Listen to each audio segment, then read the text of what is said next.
Good morning friends. আজ এত ঠান্ডা পড়েছে যে একেবারে ল্যাপের নিচ থেকে উঠতেই ইচ্ছে হচ্ছিল না। মনে হচ্ছিল যেন কেউ যদি ব্রেকফাস্ট আর কফিটা বানিয়ে বিছানার পাশে দিয়ে যেত, ইস কি ভালো হতো।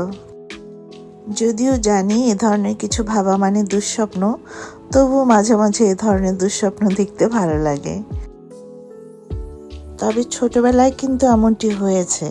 আমার এখনও সব সময় মনে হয় শীতের সময় ডিসেম্বর মাসে স্কুলের পরীক্ষা শেষ করে দাদির বাড়িতে বেড়াতে যেতাম।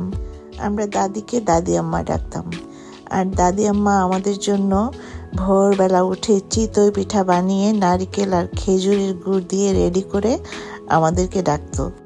প্রায় প্রতিদিনই এক এক দিন এক এক রকম পিঠা দিয়ে ব্রেকফাস্ট করা হতো।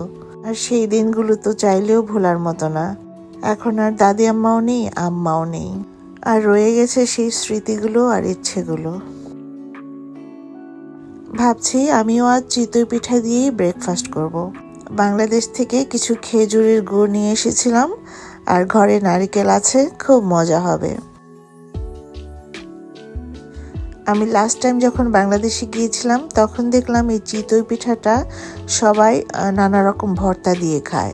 আমি ঠিক বুঝতে পারলাম না এই প্রচলনটা আসলো কোত্থেকে।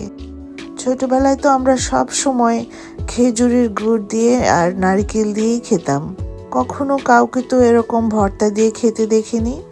আমি কিন্তু খানিকটা অবাকই হয়েছি, এবং ভর্তা দিয়ে পিঠা খেতে আমার একদম ভাল লাগে না। ভর্তা দিয়ে ভাত খাবো, পিঠা খাবো কেন?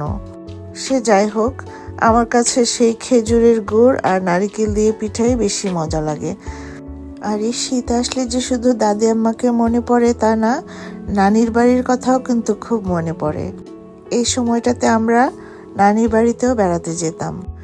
ওদিকে ওরাও চিতই পিঠা বানিয়ে রাতের বেলা দুধে ভিজিয়ে রাখতো। ইস কি যে মজা হতো। আজ এত বছর পর বিদেশে বসে আমি নিজেও যে চিতই পিঠা বানাবো সেটা আমি ভাবতেও পারিনি। তবে যে যাই বলুক, মাটির চুলায় দাদি নানির বাড়ির মতো পিঠার মজা আর পৃথিবীর কোথাও নেই। সময়ের অভাবে সবসময় তো বানানো হয় না, তাই ভাবলাম আজকে বানাচ্ছি যখন একটুখানি বেশি করে বানাই, কিছুটা দুধে ভিজিয়ে রাখবো আর কিছুটা আলাদা করে নারকেল দিয়ে খাবো। এই পিঠাটা দুভাবে খেতেই বেশ ভালো লাগে, স্বাদ কোনোটার চাইতে কোনোটা কম না। আর সবার কথা জানি না, আমার কিন্তু দুটোই খুবই ভালো লাগে।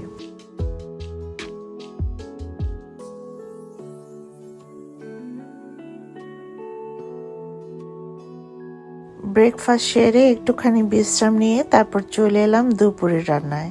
আজ খুব সিম্পল ট্রেডিশনাল খাবার রান্না করব, আর সেই সঙ্গে ওয়াইডিং ফিশের ভর্তা।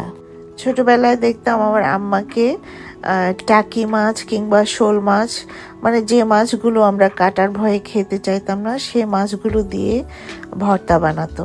আর সে আম্মার হাতের ভর্তার স্বাদ তো বলে বোঝানোর মতো নয়। আর আমি এখানে টাকি মাছ শোল মাছ আর কোথায় পাবো, সেই জন্য ভাবছি ওয়াইডিং মাছ দিয়েই ভর্তা করব। আমার রেসিপিটা ঠিক রেখে ওই টাকি মাছের পরিবর্তে ওয়াইডিং মাছ দিচ্ছি। তবে আমি আগে করে দেখেছি, খুবই মজা হয়। যেহেতু এই মাছটা ফিলে করা, এর কোনো কাটাকুটা বাছতে হয় না, খুব তাড়াতাড়ি ভর্তাটা হয়ে যায়, আর মাছটাও ডিফ্রস্ট হয়ে যায় 2-3 মিনিটের মধ্যে। টেবিলে খাবার দিতে দিতে এদিক দিয়ে ভর্তা রেডি হয়ে যায়।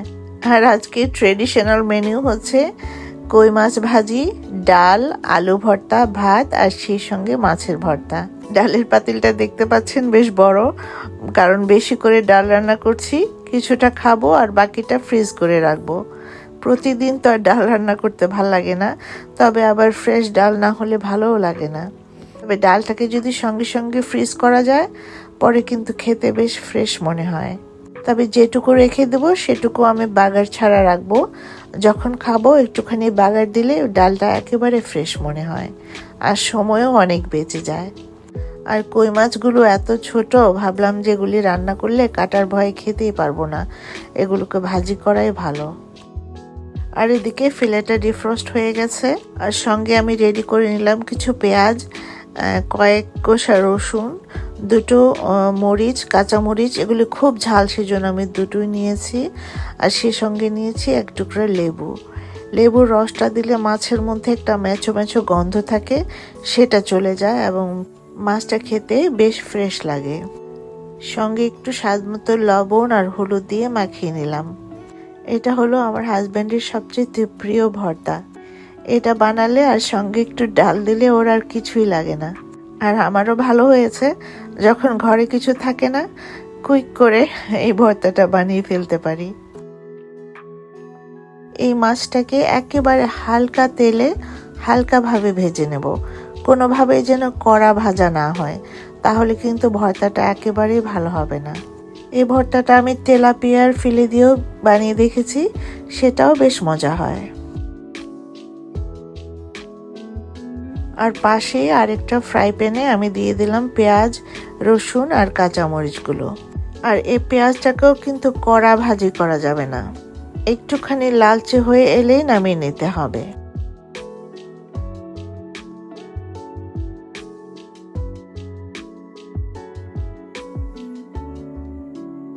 একটুখানি হলুদ দিলাম। এই হলুদটা কিন্তু অপশনাল, কেউ কেউ দেয় কেউ দেয় না, তবে ভর্তাটাকে সাদা দেখা যায় হলুদ না দিলে। আমার আবার ভাল লাগে না, আমি ভাবলাম যে একটু হলুদ দিলেই ভালো লাগবে।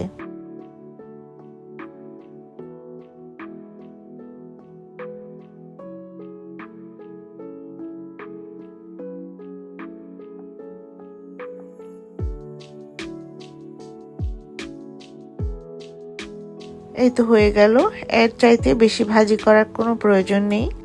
আর এদিকে পেঁয়াজটাও হয়ে গেল। তো পেঁয়াজটা যদি আরও একটু কমও ভাজি হয় তবুও চলবে, একটুখানি ঠান্ডা হলেই হাত দিয়ে মেখে ফেলবো। তবে একটা কথা মনে রাখতে হবে, যেহেতু এটা হাতে মাখা ভর্তা, তো এই ভর্তাটাকে 1-2 মিনিট এক্সট্রা সময় নিয়ে ভালোভাবে মিশিয়ে নিতে হবে। যতটা মিহিভাবে পেঁয়াজ আর মাছটা মেশানো যায় ততই বেশি মজা হয়। আমি জানি অনেকেই এই ভর্তাটা বানাতে পারেন, তবে যারা পারেন না তারা একবার হলেও চেষ্টা করে দেখবেন। আমি স্পেশালি নতুনদের কথা বলছি, আপনারা চেষ্টা করবেন যে কোনো মাছের ফিলে দিয়ে বানাতে, তাহলে কাটাকুটা বাছতে হবে না। আর এটা বানাতে যেমন ইজি, খেতেও তেমন মজা। এই তো হয়ে গেল আমার রান্না বান্না। ওয়াইডিং ফিশের ভর্তা, আলু ভর্তা, বেগুন ভাজি, কই মাছ, আর সাথে আছে ডাল আর ভাত। আমার তো মনে হয় এই মেনুর মতো বেস্ট মেনু আর হতেই পারে না। এই কি বলেন আপনারা?